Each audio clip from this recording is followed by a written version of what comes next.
When my channel finally took off, everyone asked the same thing. What's your secret? The editing, the thumbnails, the niche? And the honest answer disappointed every single one of them, because it was none of that. It was one shift almost nobody makes. For a long time, I did what everyone tells you to do. I obsessed over editing. I redid thumbnails 5 times. I chased better gear, cleaner audio, tighter cuts, and my videos kept quietly dying anyway. I was polishing videos that never had a chance, because the problem was never the polish. The shift that changed everything was embarrassingly simple to say and painfully hard to accept. The idea is not part of the video. The idea is the thing that decides whether the video ever had a chance. Once I understood that, I stopped trying to save weak ideas with better editing, and I started putting almost all my effort somewhere I used to spend almost none. Before the camera, before the script, before anything.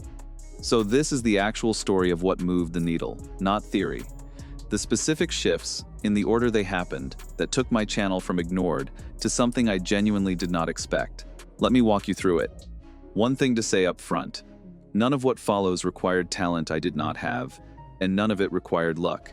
Every single shift was a decision I could have made on day one if someone had told me. That is actually the frustrating part, and the hopeful part at the same time, because it means the gap between a channel that stalls and a channel that grows is not some gift. It is a handful of choices, made on purpose, that most people never make because they are too busy polishing the wrong things. I stopped picking a topic and started promising a transformation. The first mistake I made was the one everyone makes. I picked a niche, treated it like a topic, and started making videos about it. Here is why that quietly kills you. A topic is just a subject, and there are already thousands of channels making videos about the same subject, most of them ahead of you. If your whole plan is, I make videos about this topic, you're just the new guy doing what everyone else already does. Worse, you do not stand out. You blend in, and blending in is the same as being invisible. What changed things was reframing the entire channel around a transformation instead of a topic. Not what my videos were about, but what the viewer walked away knowing or feeling. The difference isn't the topic, it's the transformation you promise.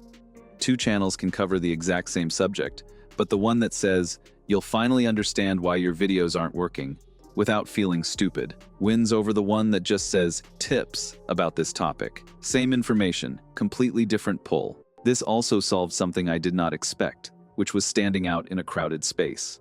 I stopped competing on the topic and started competing on the angle. Same information, a different angle, and suddenly you're talking to an audience nobody else is serving. The moment I could describe the specific change my videos created in someone, the ideas got sharper, and the right people started actually showing up. And there is a subtle thing that happens once you think in transformations. Your titles change on their own.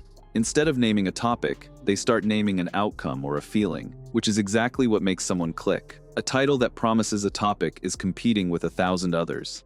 A title that promises a transformation is often the only one making that specific promise, and being the only one is how a small channel gets noticed at all. That reframe did more for my click-through rate than any thumbnail trick I ever tried, because it changed what I was offering before I even opened an editor. If you want to find your own version of this, the question to sit with is simple. What does someone actually walk away with after watching my videos? Not what did I talk about, but what changed for them. What do they now understand, or feel, or believe that they did not before?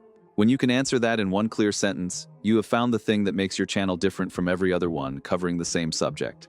And that sentence quietly becomes the filter for every idea, every title, and every thumbnail you make from then on. I studied outliers instead of guessing. Once the positioning was clear, I still needed ideas, and for a while, I did the worst possible thing. I sat and tried to invent them from my own head. Guessing is where most channels die. So I switched to studying outliers. An outlier is a video that did 10 or 100 times better than everything else on that channel. A creator who normally gets 1,000 views suddenly drops one with 100,000. That gap is never an accident. Something about that specific video worked, and my only job was to figure out what. The best part is, you barely have to look for them. If a video is a real outlier, it finds you, because the algorithm is already pushing it everywhere. When one landed in my feed, I stopped scrolling and studied it. I'd watch the whole thing and ask one question the entire time. Why did this work? Was it the thumbnail? The intro? The story? The specific promise in the title? I would break it down piece by piece and write down the part that was doing the heavy lifting. Over time, I got more structured about it. For the videos that really overperformed, I would map them out properly. noting the hook, how long each section ran, what happened visually, and where the payoff landed. Laying a viral video out like that forces you to actually see the machinery underneath it instead of just admiring it. And when you do this across 3 or 4 outliers in the same space, the pattern stops being a guess. You start to see the shape that keeps winning, and that shape becomes the proven skeleton you can pour your own topic into. Then I would take that lesson, not the video, and use it in my own next upload. This is the line that matters, because there is a right and a wrong way to do this. You don't copy the video. You take what made it work and rebuild it your own way. Cloning someone's exact video just makes you a worse version of them. Studying why it worked and applying that to your own angle is how you make something proven, but still yours. There is an even sharper version of this that worked incredibly well for me. I would take a format that was proven in a completely different niche, one my audience had never seen applied to their world, and bring it over. The structure was already battle-tested somewhere else, so the risk was low, but to my viewers it felt brand new because nobody in my space had done it yet. Proven shape, fresh territory. That combination of safety and novelty is rare, and it is one of the cleanest ways I found to make something that felt original without gambling on a completely untested idea. I built a format, not a pile of random videos. This next shift is the one I think actually caused the real growth, and almost nobody talks about it. For a while, every video I made was a fresh idea with no connection to the last one. It was a pile of unrelated uploads. Then I noticed how the channels I admired actually worked. They didn't chase a new viral idea every time. They found one format their audience loved, and they ran it again and again. The topic changed each time, but the shape stayed the same, so the videos felt like episodes of a show. Here is why that is so powerful. When someone clicks one video in a format and likes it, the next one in that format feels familiar and safe, so they watch that too. Then the next. A repeatable format turns a single viewer into someone who binges your whole back catalog. And there is a number in your analytics that tracks this exactly. Average views per viewer, which tells you how many of your videos the typical person watches. Push that number above 1, and something quietly magical starts happening. Every new video in that format pulls new people in, and those new people go back and watch all the old ones, which makes the old ones grow too.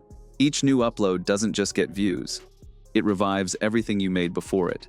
That is the cycle that compounds. So, I stopped trying to make one video go viral, and started building a format worth subscribing to. A back catalog in a consistent format beat any single viral hit I ever had. This is also what finally made subscribing feel worth it to viewers. Nobody subscribes for one good video anymore, because they can just watch it and move on. But when someone sees that you make a whole series in a format they enjoy, subscribing suddenly makes sense, because they know exactly what they are signing up for. The format is the promise of more. A random collection of unrelated videos gives a viewer no reason to expect they will like the next one, so they do not commit. A clear, repeatable format tells them precisely what is coming, and that predictability is what earns the subscribe. Join now my school community to learn all about faceless YouTube channels. The link's in my description, and it's where I go deep on all of this. Come join us. I made the packaging before I made the video. This one felt backwards at first, and it is the habit that saved me the most wasted work. I used to make the whole video, then slap a title and thumbnail on at the very end, as an afterthought. That is exactly the wrong order. The thumbnail and title aren't decoration you add at the end. They're the promise the whole video has to keep. So I started making them first, before I filmed a single second. Here is the logic that changed my mind. A thumbnail is mostly not about design. A great thumbnail is the psychology of the click, not fancy graphics. The best performing ones I studied were often simple, because what made them work was a clear hook, a reason you would feel like you were missing something if you did not click. Bright colors and heavy editing on their own do nothing. A visualized hook does everything. And making the packaging first does something sneaky and valuable. It validates the idea before you invest days into it. If you can't make a title and thumbnail you'd click on, the video isn't worth making yet. I killed a lot of ideas at this stage, cheaply, in minutes, instead of discovering they were weak after a week of editing. If the packaging cannot sell the idea is not ready, and that single filter saved me an enormous amount of wasted effort. The way I actually do this is simple. Before I write a word of script, I sketch the title and a rough thumbnail concept, and I sit with the question, would I genuinely click this if it appeared in my feed next to everything else I could watch instead? If the answer is a weak maybe, I do not start editing. I go back and rework the idea or the angle until the package is something I could not scroll past. It feels slow the first few times, but it is far faster than the alternative, which is spending days building a video that was never going to get the click in the first place. I learned to hook them and hold them. A good idea gets the click. But I kept losing people right after, so the next thing I had to fix was the part that keeps them watching. It started with the intro, because a weak intro kills even a strong idea. Your intro has one job: deliver on the exact promise the thumbnail made, immediately. When someone clicks, they arrived expecting something specific. If the first few seconds do not confirm they are in the right place, they leave before the video even begins. So, my intros stopped being a slow warm-up and started confirming the promise, fast. Then I learned to hold attention, instead of dumping everything at once. The mistake I used to make was giving away all the value in the first minute, which meant people got what they came for and left. Don't front-load everything. Open a loop, promise the payoff, and make them stay for it. I would raise a question early and deliver the answer later, keeping the most satisfying part close to the end, so there was always a reason to keep watching. And I stopped confusing pace with speed. Pacing isn't about fast cuts, it's about momentum, and cutting anything where attention drifts. Every time my own attention dipped while reviewing an edit, I cut that part, even parts I loved. That is the painful price of a video people actually finish. The whole point of every editing choice is simply to keep the viewer there long enough for the payoff to land. I want to be clear that this is not about tricking people. An open loop only works if you actually deliver on it, and a promise only holds if the payoff is real. If you tease something interesting and then never pay it off, or pad the middle with filler to stretch the runtime, viewers feel cheated and they leave anyway, and they trust you less next time. So every loop I open, I close. Every promise I make, I keep. Holding attention honestly is the only version that compounds, because it earns you a viewer who comes back, not one who feels manipulated and never returns. I planned the viewer's next hour. Most of my growth stopped leaking the day I started thinking past the end of each video. Here is the thing I ignored for too long. When your video ends, the viewer's next hour goes somewhere, and if you do not give them a next step, it goes to someone else's channel. If you don't decide what your viewer watches next, the algorithm decides it for you, and it won't pick you, so I started deciding for them. The move that worked best was building one cornerstone video, a long, complete guide to the exact thing my channel is about, and then pointing every new video toward it with an end screen. One deep, definitive video that every other video funnels into. New viewers would finish a short video, want more, and flow straight into the big one, which kept them on my channel far longer than a single video ever could. Why this matters is a metric most beginners never think about: session time. YouTube rewards you for keeping people on YouTube, not just on one video. When someone watches 2 or 3 of my videos in a row instead of wandering off, that tells the platform my channel is worth pushing. Planning the next hour turned isolated views into sessions, and sessions are what the algorithm actually rewards. You can take this further than a single end screen too. I started thinking of my whole channel as a path rather than a shelf of separate videos.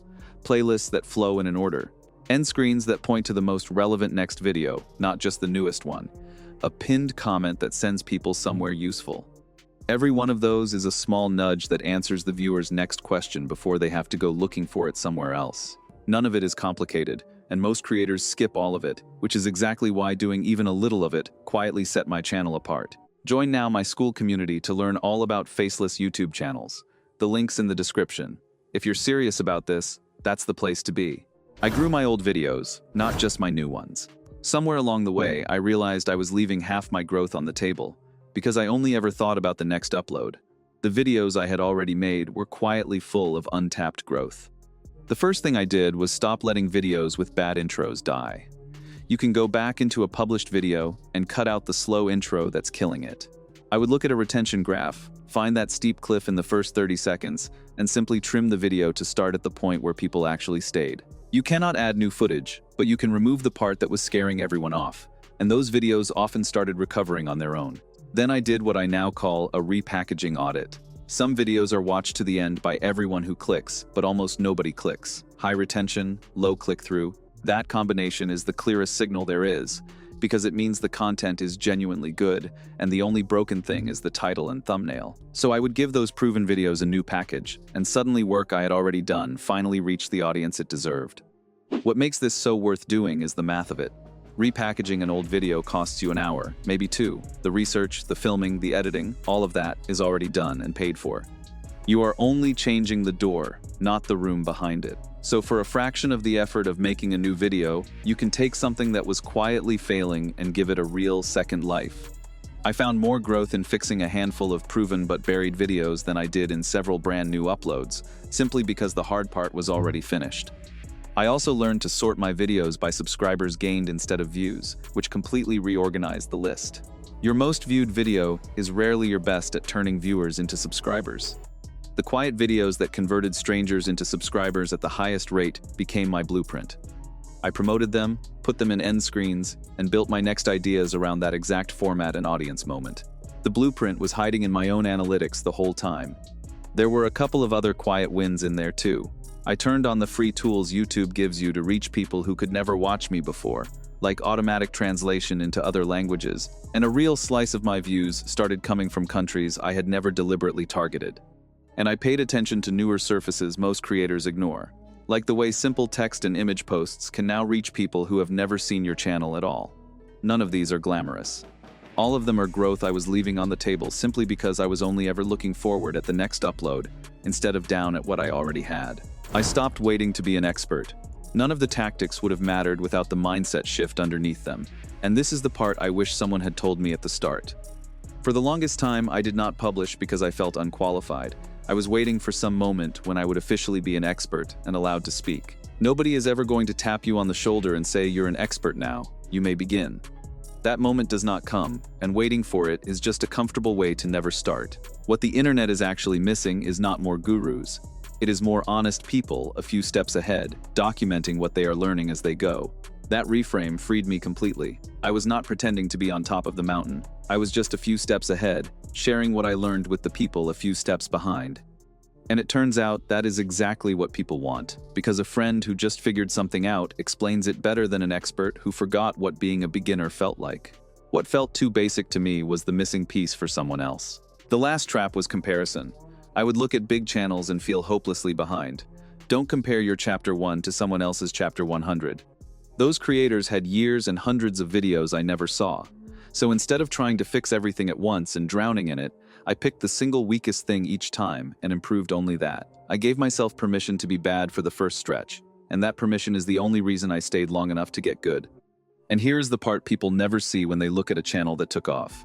The videos you are watching now are not where anyone started. Behind almost every channel that looks like an overnight success is a pile of earlier work nobody ever watched, where the person was just learning, failing, and getting slightly less bad each time.